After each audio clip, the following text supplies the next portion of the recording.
अस्मद्गुरुभ्यो नमः। श्रीमते रामानुजाय नमः।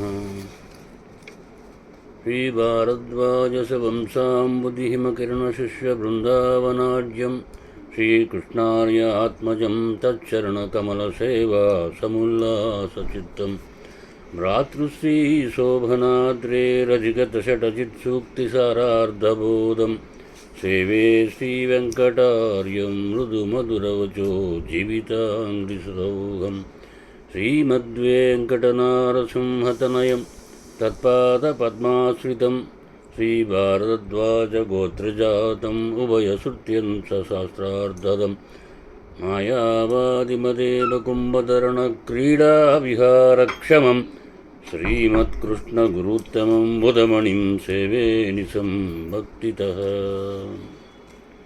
श्रीमन्महाभारतम् आदिपर्वम्। नारायणं नमस्कृत्य नरं चैव नरोत्तमं देवीं सरस्वतीं व्यासं ततो जयमुदीरयेत्। वेणीमूले विरचितघनश्यामपिञ्चावचूडो विद्युल्लेखावलयितैव स्निग्धपीताम्बरेण मामालिङ्गन्मरकतमणिस्तम्भगम्भीरबाहुः स्वप्ने दृष्टस्तरुणतुलसी भूषणो नीलमेघः। कृष्णं वन्दे जगद्गुरुं। శ్రీమన్మహాభారతం. అయితే మహాభారతం మనకి 3 రకాలైనటువంటి సముద్ధరణలు అంటే శ్రీ మహాభారతం, శ్రీమద్భాగవతం, శ్రీమద్ రామాయణం. ఈ మూడిటి వల్ల సర్వజనోద్ధరణ అనేటటువంటిది మనకి కలగాలని, ఈ భారతీయ సంస్కృతికి సాహిత్యానికి మూలకందములైనటువంటివి ఈ 3 మనకు అందించిన వారు వాల్మీకి మహర్షి, అలాగే వ్యాస మహర్షి. అంటే ఇక్కడ ఈ సముద్రణకు 2 విధాలైనటువంటివి. ఒకటి ఐహికం, 2 పారమార్థికం. రామాయణం అనుగ్రహించినటువంటి వాల్మీకి మహర్షి దృష్టి 90 పాళ్ళు మనకి ఐహికం మీద మనకు అనుగ్రహించినట్లుగా తెలుస్తుంది.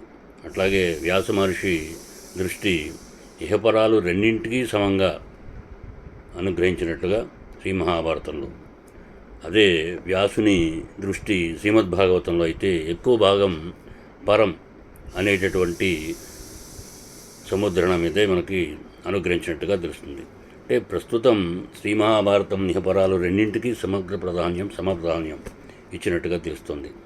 ఇహం పేరుతో ధర్మోపాసన, పరం పేరుతో బ్రహ్మోపాసన చేసినట్లుగా ఆయా ఉపాసకులకు చక్కని త్రోవలు చూపినట్లుగా ఈ యొక్క పురాణాల ద్వారా మనకి అందించినట్టుగా తెలుస్తోంది. అయితే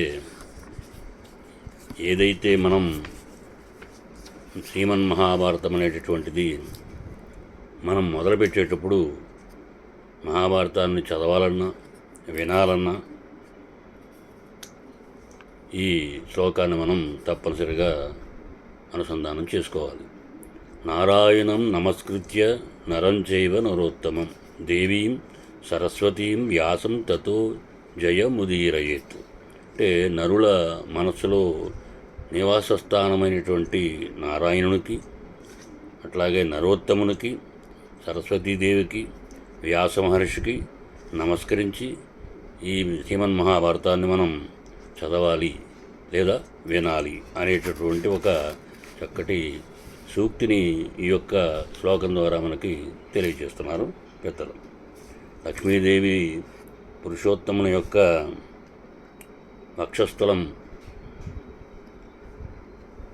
మీద ఉండి పరిపాలన సాగించేట్లుగా, అట్లాగే సరస్వతి బ్రహ్మ నాల్కపై ఉన్నట్లుగా, అలాగే పార్వతీదేవి శంకరుని యొక్క శరీరంలో సగభాగం ఉన్నట్లుగా ఇక్కడ నిరంతరంగా ఏర్పడే ఈ లోకాలు నిలిచేటటువంటి శక్తిని ఈ త్రిమూర్తులు మనకి ఉన్నట్లుగా ఆయా దేవతలను మనం పూజిస్తరిస్తున్నాం అని వీళ్ళందరికీ కూడా శ్రేయస్సు కలగాలి, ఎవరైతే చదువు సమర్థులో వీళ్ళందరికీ కూడా శ్రేయస్సు కలగాలి అనేటటువంటి ఒక చక్కటి సూక్తిని మొట్టమొదటిగా శ్రీమన్మహాభారతం మొదలుపెట్టే సమయంలో మనం అనుసంధించవలసినటువంటి ఈ చక్కటి ఈ సూక్తి. లోమహర్షణపుత్ర ఉగ్రసవాహ పౌతిః పౌరాణికో నైమిషారణ్యే శౌనకస్య కులపతేః ద్వాదశవార్షికే పత్రే సుఖాసీనా సభ్యాగచ్చత్ బ్రహ్మర్షీన్ సంసితవ్రతాన్ వినయ ఆవనతో భూత్వా కదాచిత్ సూతనందనః అని. అంటే పూర్వం ఒకప్పుడు కులపతి అయినటువంటి శౌనక మహాముని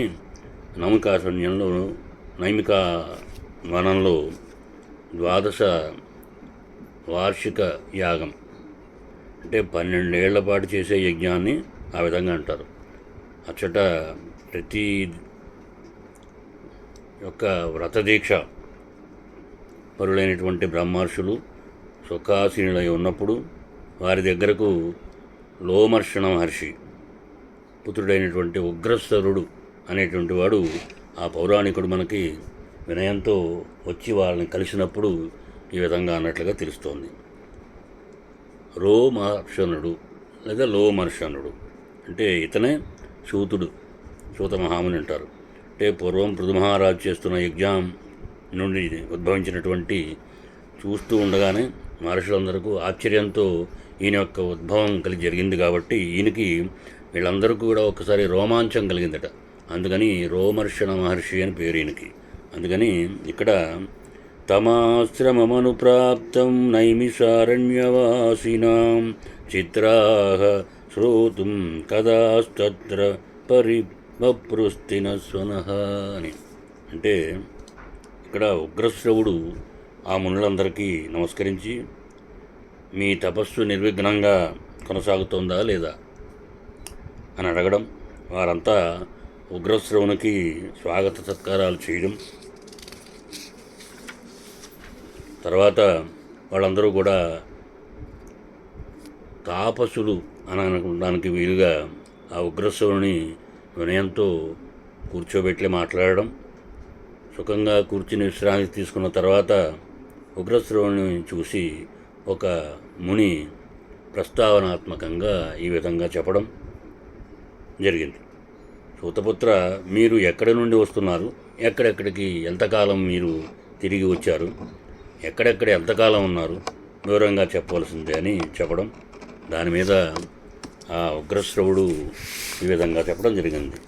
జనమే జయస్య రాజర్షే సర్పపత్రే మహాత్మనః సమీపే పార్థివేంద్రస్య సమ్యక్ పారీక్షితస్య చ కృష్ణద్వైపాయన ప్రోక్తాః సుపుణ్యా వివిధా కదాః కథితాశ్చాపి విధివత్యా వైశంపాయనే వై శ్రుత్వాహం తా విచిత్రార్థాః మహాభారతం సంస్థితాః అని.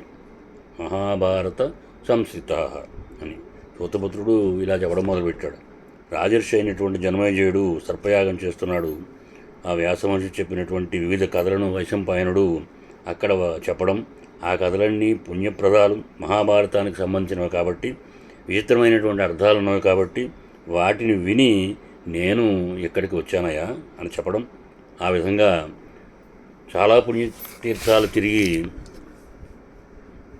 విప్రసేవితమైనటువంటి సమంతక పంచకం ఇవన్నీ కూడా పుణ్యప్రదేశానికి చెందినటువంటి పూర్వం ఇక్కడే కురుపాండవులందరూ కూడా మహారాజులందరికీ కూడా ఇక్కడ యుద్ధం జరగడం అవన్నీ చూసి అవన్నీ తిలకించి ఇక్కడికి వచ్చాను. అక్కడ నుండి మీ దగ్గరికి వచ్చాను అని చెప్పడం. మీరంతా పెద్దలు బ్రహ్మభూతులు కాబట్టి అగ్నిహోత్రం వలె ప్రకాశిస్తున్నారు కాబట్టి విప్రులారా మీరంతా కూడా స్నానం చేసి శుచులై జపం చేసుకుని అగ్ని కార్యాలు తీర్చుకొని స్వస్థమైనటువంటి మనసుతో కూర్చున్నవారు కాబట్టి మీకు నేనేమి వినిపించగలను. మహాత్ములైన రాజుల యొక్క చరిత్రల, మహర్షుల యొక్క చరిత్రల, ధర్మార్థాలతో కూడినటువంటి పుణ్య పురాణ కథల ఏం చెప్పాలి అని అడగగానే వీళ్ళందరూ ఈ విధంగా చెప్పడం మొదలుపెట్టారు. వైపాయనేన యత్ప్రోక్తం పురాణం పరమర్షిణా సురైర్బ్రహ్మర్దిభిశ్చైవ శ్రుత్వా యదభిపూజితం తస్యాఖ్యావ వరిష్ఠస్య విచిత్రపదపర్వణః సూక్ష్మార్థావ్యాయుక్తస్య వేదార్థైభూషితస్య చ భారతస్యేతిహాస్య పుణ్యాం గ్రంథస్తరం యుతాం సంస్కారోపగతాం బ్రాహ్మీం నానాశాస్త్రోపబృంహితాం జనమేజయస్య యాం రాజ్ఞాం వైశంపాయన ఉక్తినాన్ యథావత్ సృషిస్తుస్త్వా సత్రే ద్వైపాయనాజ్జయ అని అలా చెప్పగానే కృష్ణద్వైపాయన మహర్షి చెప్పినటువంటి భారతం ఇతిహాసం మేము వినాలనుకుంటున్నామయ్యా. పూర్వం దాన్ని దేవతలు బ్రహ్మర్షులు అట్లాగే విని తరించారు కదా. అట్లాగే అది విచిత్రమైనటువంటి పద విన్యాసాలతో కూడినటువంటి ఉత్తమ కథ. అందుకని సూక్ష్మార్థాలతో న్యాయాల కోసం చెప్పి కూడినది కాబట్టి, వేదార్థాలతో పండినది కాబట్టి, పుణ్యప్రదమైనది కాబట్టి, సంస్కారయుతమైనటువంటి వాగ్విశేషాలతో అనేక శాస్త్ర విశేషాలతో నిండినది కాబట్టి ఆ జనమేజయ యాగంలో ఆ భారతాన్ని వ్యాస మహర్షి ఆజ్ఞతో శిష్యుడైనటువంటి వైశంపాయనుడు విద్యుక్తంగా చెప్పాడు కాబట్టి అలా చతుర్వేద విశేషాలతో కూడినటువంటి వ్యాస మహర్షి యొక్క పరమాద్భుతంగా వ్రాసినదైనటువంటి పుణ్యప్రదమైనటువంటిది, ఆ పాప భయాలను పోగొట్టేటటువంటిది ఆ భారత సంహితని వినాలని మేము కోరుకుంటున్నామయ్యా అని వీళ్ళందరూ కూడా అడగడం జరిగింది. జై శ్రీమన్నారాయణ.